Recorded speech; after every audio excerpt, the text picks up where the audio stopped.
ஊராட்சி மன்ற தலைவராக பட்டியலின பெண்ணுக்கு வழங்கிய ஆணை தற்போது ரத்து செய்யப்பட்டிருக்கிறது. ஊராட்சி மன்ற தலைவராக பட்டியலின பெண் தேர்வு செய்யப்பட்டதையும் ரத்து செய்து சென்னை உயர்நீதிமன்றம் உத்தரவிட்டுள்ளது.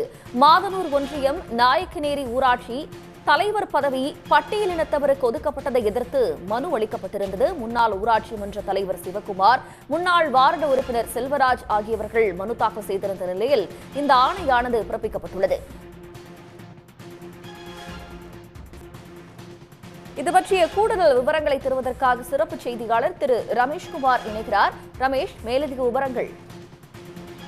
திருப்பத்தூர் மாவட்டம் அந்த மாதனூர் ஒன்றியத்துக்குட்பட்டதான் நாயக்கநேரி ஊராட்சி மன்றம். அதுல அந்த ஊராட்சி தலைவர் பதவி பட்டியலின பெண்ணுக்கு ஒதுக்கப்பட்டதை எதிர்த்துதான் அந்த ஊராட்சி மன்ற முன்னாள் தலைவர் சிவகுமாரும் முன்னாள் வார்டு உறுப்பினர் செல்வராஜும் சென்னை உயர்நீதிமன்றத்தில் தனித்தனியே வழக்குகளை தாக்கல் செய்திருந்தார்கள்.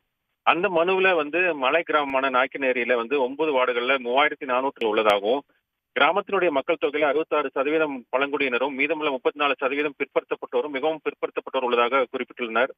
பட்டியலத்தைச் சேர்ந்த ஒரு குடும்பம் கூட தங்கள் கிராமத்தில் இல்லாத நிலையில ஊராட்சி தலைவர் பதவி பட்டியலினம் பெண்ணுக்கு ஒதுக்கப்பட்டுள்ளதாக அவர்கள் தெரிவித்திருந்தார்கள்.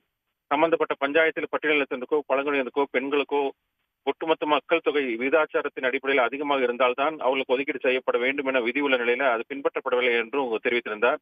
இந்த வழக்குல இந்த தீர்ப்பளித்த நீதிபதி ஜி கே இளந்திரன் அந்த ஊராட்சி தலைவர் பதவி பட்டியலின பெண்ணுக்கு ஒதுக்கி பிறப்பித்த அரசாணையை ரத்து செய்தும் ஊராட்சி மன்ற தலைவர் பட்டியலின பெண்ணின் தேர்வு செய்யப்பட்டதை ரத்து செய்தும் இன்றைக்கு உத்தரவிட்டிருக்கிறார்.